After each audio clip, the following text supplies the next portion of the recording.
Chers amis, bonjour. J'attends qu'il y ait des gens qui se connectent. Paraît qu'il faut faire comme ça. Ah bah non, on voit rien, on voit rien, on voit rien sur l'écran. Bon, c'est pas grave. Je vais faire quand même. Mais c'est bien parce que c'est vous, hein. Des masques, oui, mais des casques aussi. Vous aurez remarqué la rime. Alors, cette fois-ci, je mets... Oui, j'ai joué au coiffeur. Sans commentaire, hein, s'il vous plaît, hein. Le jour où on fait un concours de franges ratées, je garde toutes mes chances. Heureusement qu'il y a le gel pour rattraper un peu. Bon, bref, c'est le cas de le dire.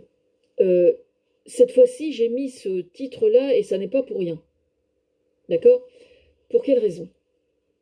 Parce que aujourd'hui, vous avez des familles qui sont défavorisées socialement. Alors, je vous recommande d'aller écouter sur France Inter le Covid-19 dans les banlieues, justement. Il y a eu une émission consacrée spécialement à ça. Et donc, je vous recommande d'aller écouter, parce que c'est très intéressant de voir à quel point le tissu associatif, justement, était là bien avant le Covid-19, remplissait son rôle, et puis justement, là, évidemment, se trouve sollicité d'autant plus. Donc, il y a un site sur Ulule pour les... Il y a une bourse, un compte coopératif, quoi, pour les aider sur Ulule. Donc, je vais tâcher de ne pas oublier de donner les liens sous la vidéo. Bon, alors, pour quelle raison des casques aussi? Ça n'est pas pour faire référence à ce que Macron a dit au sujet de «nous sommes en guerre». Alors, quand il avait dit ça, il y a des gens qui ont été choqués. Mais l'objectif recherché, c'était de créer une forme d'électrochoc.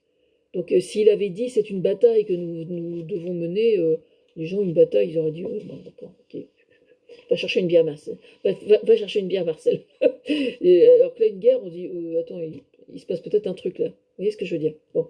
Alors, au niveau des associations, j'ai trouvé intéressant ce qu'ils ont dit. Et effectivement, c'est un truc auquel moi-même j'avais pas pensé. Ils expliquaient que dans les banlieues, il y a évidemment un fort pourcentage de gens, d'immigrés plus ou moins récents, quoi. Et donc, évidemment, au sein d'une ville de banlieue, vous avez une quantité de langues différentes qui sont parlées. Et ces langues-là, évidemment, le gouvernement français ne traduit pas tous les documents, les messages d'alerte, etc., dans chacune des langues. Et donc ces associations font un travail de prévention super intéressant et super important, justement pour que les gens qui ne maîtrisent pas bien le français captent le message et reçoivent bien les informations. Donc j'ai trouvé ça tout à fait pertinent et tout à fait intéressant. Voilà, ça c'est une chose. Alors, pour quelles raisons des casques aussi? Je fais la liaison, hein. Des casques, pas des casques aussi, hein, des casques aussi. Des casques aussi. Tout simplement parce que quand vous êtes, comme j'ai expliqué ce matin, dans un logement insalubre, que vous vivez avec une densité au mètre carré absolument anormale, c'est-à-dire trop nombreux pour la taille du logement, il est évidemment extrêmement problématique de prétendre mener un confinement qui soit correct, quoi. Alors, dans les banlieues, il parlait ce midi d'un taux de décrochage des enfants qui allait, dans certains cas, jusqu'à 30% des classes, ce qui est absolument considérable. Donc, il faut absolument tout faire pour les aider parce que c'est un vrai problème, quoi. Je veux dire, alors, pourquoi c'est pas de mauvaise volonté de la part des parents ni de la part des enfants? C'est qu'un enfant, pour faire ses devoirs, quand il n'a que le smartphone d'un des deux parents pour faire les devoirs, eh ben, il peut pas le faire, hein. Je veux dire, n'importe quel gamin normalement constitué, bah, il décroche, hein, dans de telles conditions. Il n'a pas d'ordinateur, il décroche. Voilà, bon, ça c'est fait. Voilà.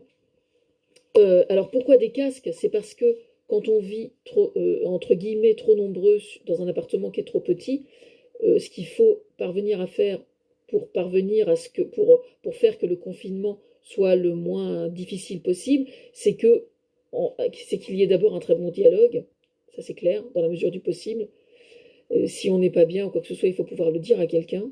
Et deuxièmement, il faut pouvoir s'isoler un temps soit peu, quelques heures, une demi-heure, etc.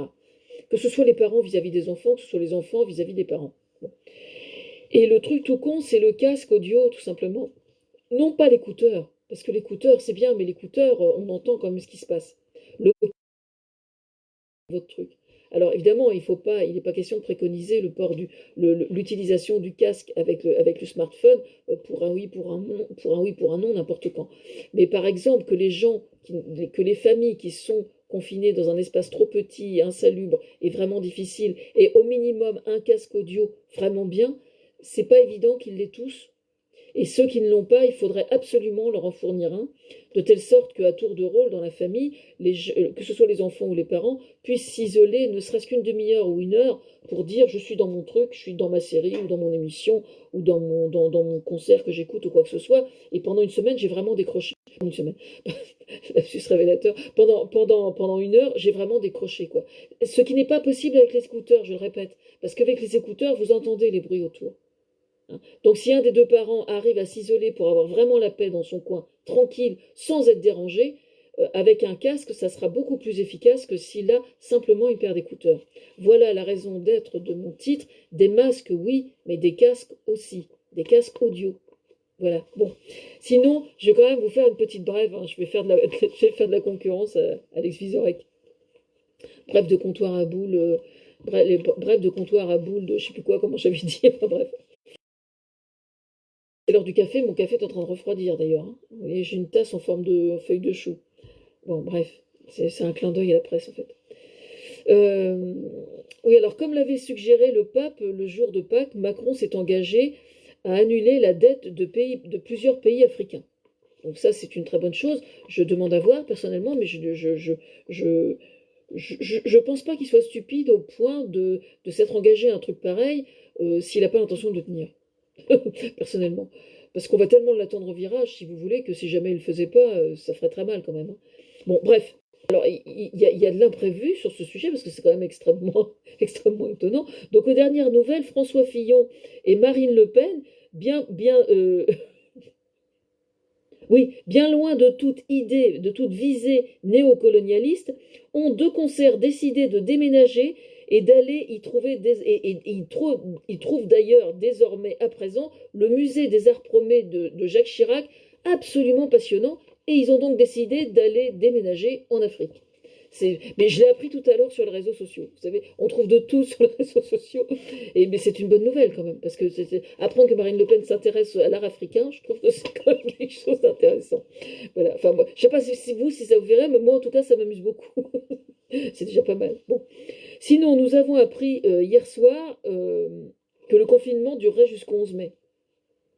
Alors j'ai une pensée profonde pour la fée Clochette, qui va donc ainsi, depuis le 1er mai 1986, à Chicago, un mouvement revendicatif pour la journée de 8 heures, parfaitement aux antipodes de la moindre notion de flexibilité que les adeptes du plein emploi revendiquaient avant que le Covid-19 nous tombe sur le coin de la tronche. C'est-à-dire que la tradition du 1er mai avec le brin de muguet, ça vient des États-Unis en 1886. Et ils étaient en grève et ils revendiquaient la journée de 8 heures. Alors quand on voit où ils en sont maintenant, franchement, ça laisse rêveur, quoi. Hein, ça laisse rêveur sur l'évolution du mouvement ouvrier aux USA. Enfin, moi, personnellement, ça me laisse rêveuse. Voilà, ça c'est une chose. Bon, je l'avoue, il m'arrive souvent de m'identifier à une fleur. Alors pourquoi pas à un brin de muguet. Imaginons donc quelle va être cette année, le 1er mai, fête du travail. Avec le Covid-19 qui nous est tombé sur le coin de la tronche, d'une part, le chômage partiel qui est subi par beaucoup, d'autres qui ont le feu au cul et qui ont peur d'être carrément licenciés, ou la boîte va fermer, enfin normalement ils ont pas le droit le patron n'a pas le droit de les licencier, mais par contre le patron, s'il est vraiment aux abois, malheureusement il y a des boîtes qui vont probablement fermer. Voilà. Donc je vous laisse imaginer simplement. Mais attention, parce que si, contrairement à la rose, le muguet et ses clochettes n'a aucunement des épines, elle n'en demeure pas moins parfaitement toxique. Le muguet est une plante toxique. Attention, le muguet est une plante toxique. D'accord? Alors, je ne sais pas comment... mais c'est fou parce que, en fait, la tradition du muguet, ça je le rajoute parce que les gens ne le savent pas, mais normalement, en théorie, on n'a pas le droit de vendre des fleurs comme ça si vous n'êtes pas professionnel. Vous n'avez pas le droit de vendre des fleurs... de jouer au professionnel si vous ne l'êtes pas, ce qui est parfaitement cohérent. Bon, ceci dit, il y a des tolérances sur les marchés. Quand vous vendez des produits, des fleurs, surtout là avec ce qui nous est tombé sur le coin de la tronche, quand vous jardinez et que vous cultivez chez vous des légumes et des fleurs, etc., et que vous allez les vendre sur un marché, c'est parfaitement toléré maintenant depuis plusieurs années. Il y avait les répressions des fraudes qui avaient tendance à être un peu, comment dire, un peu trop regardant sur le sujet. J'avais rouvert ma gueule il y a une dizaine d'années par rapport à ça, parce que moi je connaissais des gens qui le faisaient, et moi-même je l'ai fait, sachant que évidemment il n'est pas question de jouer aux professionnels, mais bien uniquement de vendre trois poireaux, enfin je veux dire que ce soit simplement anecdotique, quoi. C'était donc parfaitement toléré. Donc je suppose que cette année, il va y avoir plus de gens qui vont se risquer à le faire, et je leur recommande, hein, parce que mieux vaut cultiver son jardin et puis essayer de vendre quelques légumes sur le marché, plutôt que rester les bras croisés, et puis, enfin je veux dire, c'est un moyen de s'en sortir quand même, hein. Donc c'est important de le faire. Et alors, pour quelle raison je vous parle de ça? C'est précisément parce que il y avait une exception justement face à cette interdiction. Il y avait une interdiction par rapport à la vente du muguet le 1er mai. C'est-à-dire que le 1er mai, en théorie, c'est le seul jour de l'année où vous avez le droit même d'aller acheter du muguet, hein, et de le revendre. C'est-à-dire que c'est une forme de tolérance qui a lieu une fois par an. Voilà. Alors cette année, je me demande bien comment ça va se passer, parce que du coup, par définition, si vous voulez, vendre le brin de muguet, c'est un acte qu'on fait comme ça, comme un mec au restaurant va offrir une rose à la nana qui l'invite, par exemple. Vous voyez ce que je veux dire? Et normalement, le brin de muguet, c'était un peu ça, quoi. Je veux dire, c'est comme cette année, la fête de la Violette à Toulouse qui est passée à l'as à cause du Covid. C'était au début du Covid. Et alors, évidemment, ils en avaient gros sur la patate, ils avaient tout fait bien et tout, leurs jolis petits bouquets, tout, j'en étais malade. Moi, j'ai dit, oh là là là là, toutes les violettes.